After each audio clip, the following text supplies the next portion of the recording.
So that footage of that Japanese train game, if you saw it, if you were paying attention, it was towards the end. I appreciate most of that video was me talking with a lot of like reverb and delay on my voice that was kind of hard to listen to.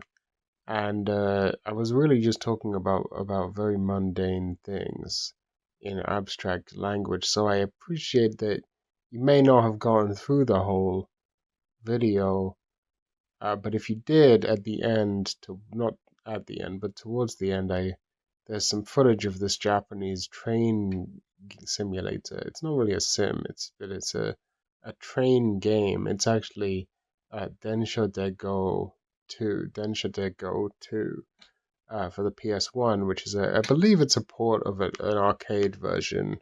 That was the original Densha de Go series was arcade cabinets that then got ported to PS1 and then PS2. Um, and that's not stock footage that I found on YouTube. That is me playing the game. I did actually play Densha de Go 2, and I have been playing it. I mean, that footage was literally my first time picking it up. Um, I've known about the Densha de Go series for quite a while. I don't know why, but I've known that it exists for quite a while. It's sort of been in the back of my mind as like I'd like to try those games out sometime, but they're not translated, and I don't know how much I'll be able to play them. But then I saw Swanhealed playing it, who is a very good YouTube channel that I'm constantly ripping off their visuals and stuff. But I saw Swanhild playing it, and so I thought, you know what, that's as good an inspiration as any. I'll give it a try. And so you saw pretty much my first attempts to play the game in that video where I didn't know what I was doing. After I spent a good few hours playing that game today, after that recording, um, and figured it out a lot more. So there's the context. That game is hard. I know the later, as I understand it, some of the people who, if you're recommending someone to get into Densha de Go, they recommend starting with some of the newer games because they're a lot easier. Um, some of them even have, I believe, at least one of them, probably two of the more modern ones, have an unofficial English translation patch. Um, Generally speaking, if you want to get into the Densha de Go series, they recommend like starting with some of the more recent ones because they're easier and a little less obtuse. But of course, I had to start. I couldn't do that. That would be too easy. So instead, and here's the thing: my Japanese isn't that great. I have been studying some Japanese, and that's something I will talk about at some point on this channel, probably. But I don't want to talk too much about it because I often find listening to someone else talk about their language learning is, I don't know, it's not something that I find super interesting unless they're like actually good at the language. You know what I mean? Like it's cool to hear someone who knows what they're talking about reflect, but someone who doesn't, it's just kind of stupid. That's how I feel about it. Like if you're actually fluent or very deep, advanced language learner, then it's interesting. Okay. Anyway, uh, I have enough Japanese that I can like kind of pick up gists of stuff and read some text and whatever. But like that, most of the text and language in Densha de Go is very specific train related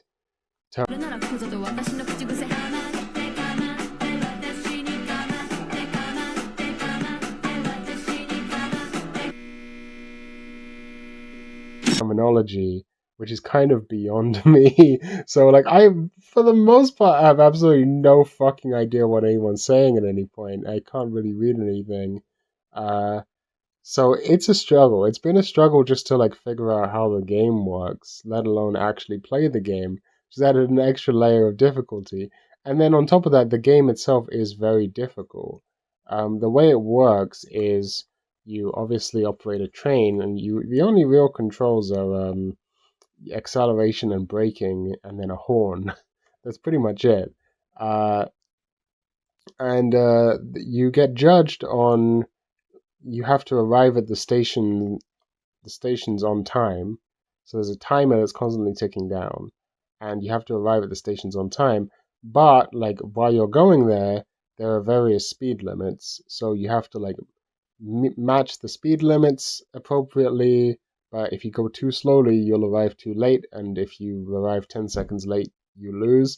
But the real difficult part is actually when you arrive at the station, you have to stop at the correct timing. You have to stop, uh, on the line or as close to the line as possible. And the closer to the line you stop, the higher your score is. And that's really difficult because just getting a sense of like the timing of when to put on the brakes and how strongly to apply the brakes and all of that stuff. But like if you play too cautious, then you're going to be too slow, and so you'll be late and you lose. Like it's actually a lot to balance. But then at the same time, outside of those stops at the stations, most of the game is just kind of chilling, driving a train. So it has this strange dynamic where it ping pongs back and forth between like you really not doing anything or like sitting back and watching the scenery pass by into like extremely stressful, like high precision gameplay where one minor mistake fucks your entire run up and you have to redo everything from the start. Uh, but I found that game extremely fun, and I'm definitely looking forward to playing more tomorrow. I'm gonna give a strong recommendation to Densha de Go. As for why did I start with the second one instead of the first one, it was the first ROM I saw. To be honest with you, I have no deeper reason than that. I just yeah, I think it was on archive.org. I think that's where I downloaded it from. So yeah, that'll be why. I just picked up the first thing I found. Uh, there are differences. There are mechanical differences between the two games, although they're not that significant. Um, okay, second topic of conversation, and this actually does kind of relate to that segment on whether Denpa culture is mainstreaming in pop punking or anything. This motherfucker dripping ooze has the goal. No, I'm just fucking with you. So this one of the Neo Denpas, dripping ooze, made a response to these two people. No, and Build Smite. I don't know who these. I don't know who those. People are. I would never know. I would never know who those people are. But something about a response. You should just go watch that video. The shitty kickflipsification of YouTube, the pop punkification of Denpa. But there's more to this than meets the eye, and that is to say, think about what a TikTok even is. In TikTok land, not that I know what that is, but it's all very home style. In fact, there was even some reports that videos which were handheld did better than videos which were on a tripod because it feels more amateur and then it feels more sincere. I think this is something to note, that sincerity is itself a commodity, that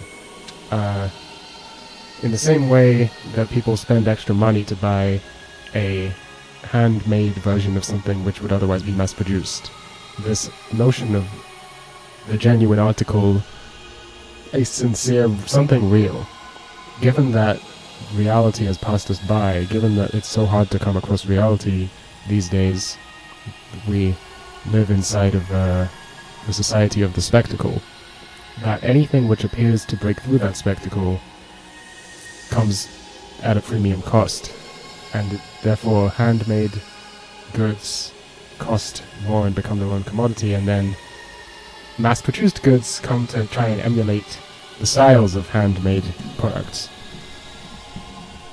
And TikToks are all attempting, not all of them, but many attempt to be just a guy holding a phone, recording themselves, saying something into the camera, which is not all too far from the old school YouTube vlogging era, which we are all harkening back to. That if you look back what happened is, if you look at what a TikTok is, the only difference is the aspect ratio.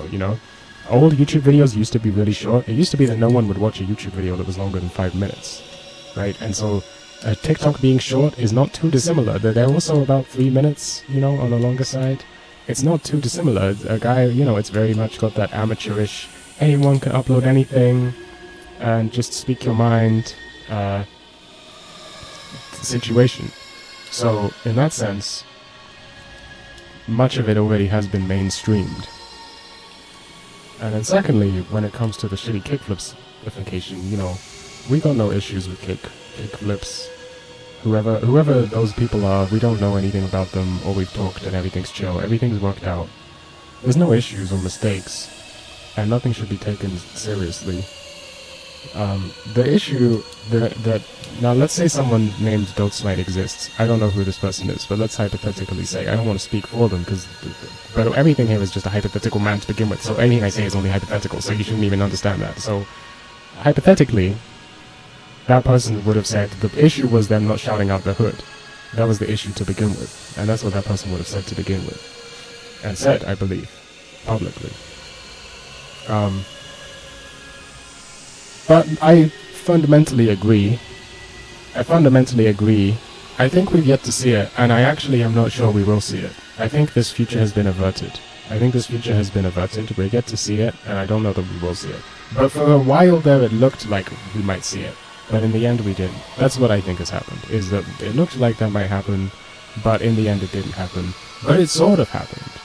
Look at this YouTube channel named That Zach. You go look that up if that interests you. This guy, all of his videos are just him smoking a cigarette in his car, talking to the camera with like old school YouTube vlog jump cut editing, and that's it. He's just a vlogger like what people used to be, what vlogging used to, what that was what it was.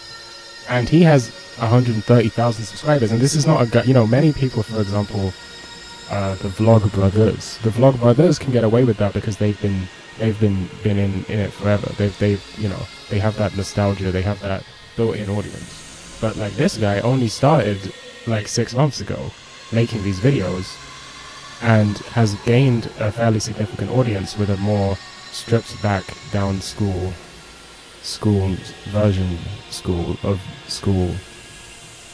But I agree, things must continue to deteriorate. As you've probably noticed, I'm doing my best on that front. Because there's this video which is called Turning a Boring Old ThinkPad into a Mobile 90s Japanese Visual Novel and Doujin Game / Software Legend.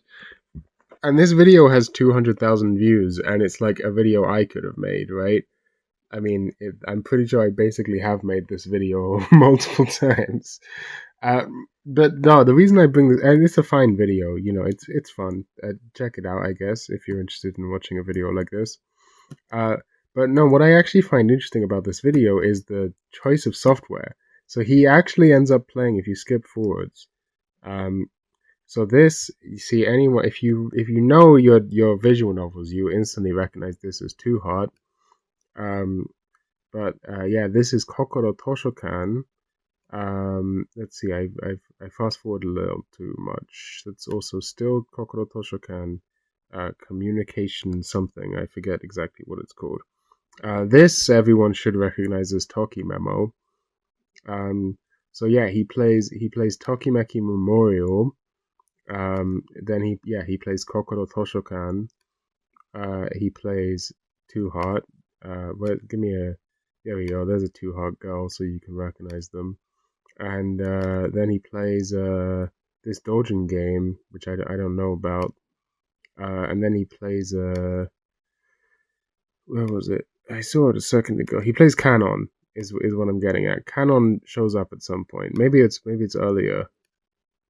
Maybe it's before Toki Memo. Also, that's funny. He has a Microsoft Binbos sticker on his ThinkPad, which is amusing.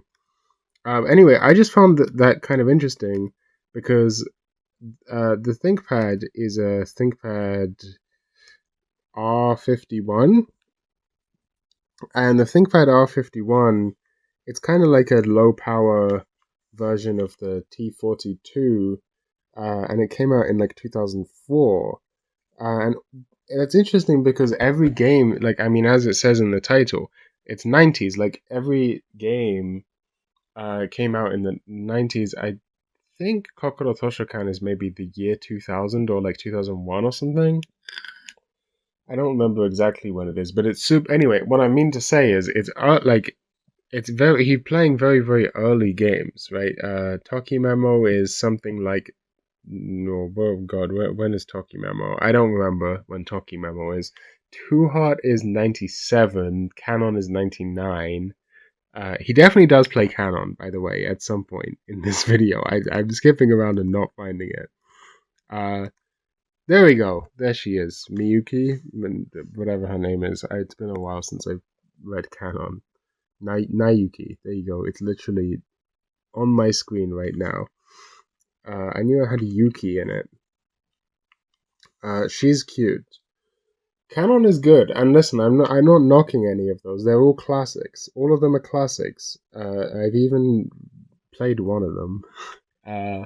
Kokoro Toshokan also very underrated. This guy is like a really interesting character because he seems to be super into these like very very early moe things, which is really it's really interesting because he says in the video that like he got into anime when he was really young because I think he said his siblings used to watch anime, which is interesting because like he's showing all of his like manga collection and stuff, and it's just a really interesting collection. Like he has the manga versions of Two Heart and Canon, which is like kind of an interesting thing to have the manga of. Um, more Two Heart like Digi Kara, you know. What is this? Something is that Chobits? I think. Uh, hold on. More Two Heart. This is the VHS of the anime. But what I wanted to show was Cardcaptor Sakura, Chobits, Kokoro Toshokan, Canon, you know, interesting stuff here. I'm completely failing to skip to the correct part of the video. The point I wanted to make is he has some Sispuri stuff. He has some Sister Princess stuff. I think he has the manga of Sister Princess. Where the fuck was it, man? It was somewhere. I fucking saw it. There it is. This stuff. This is all Sister Princess. Which is and I like I am like fascinated by Sispuri.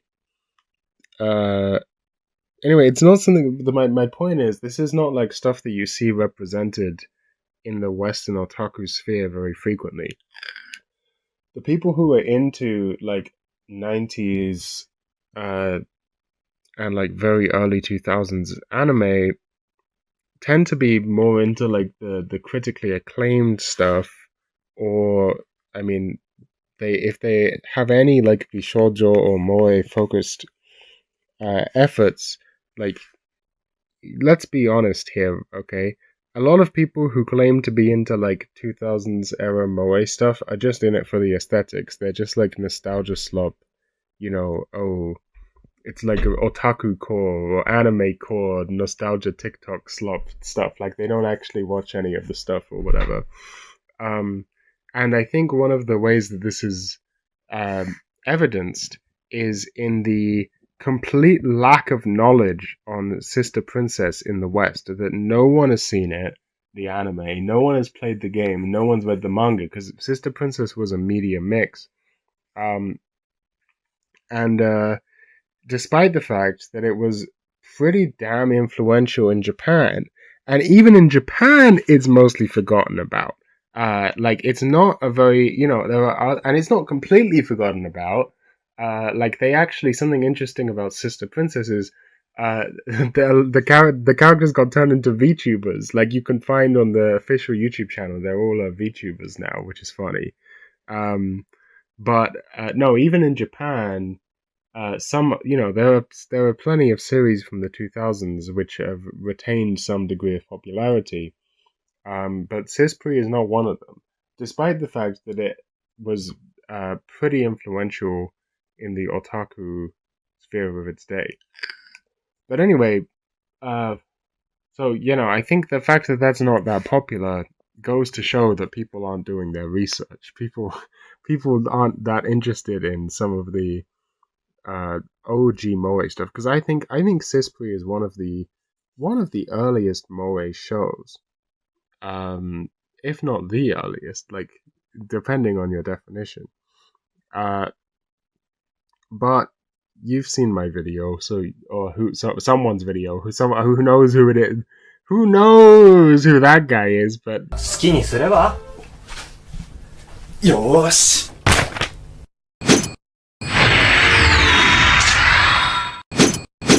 変身 you've seen that.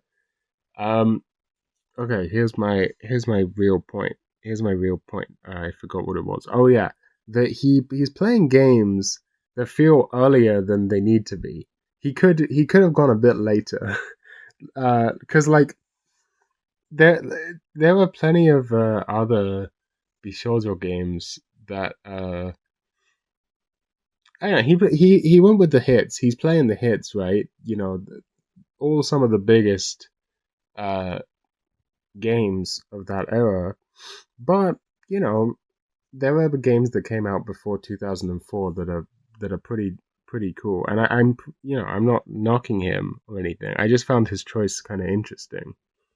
I mean, I'm gonna shout out my Romeo Tanakas, right? Like Kazoke was already out, Kana Imoto was already out, Cross Channel was already out.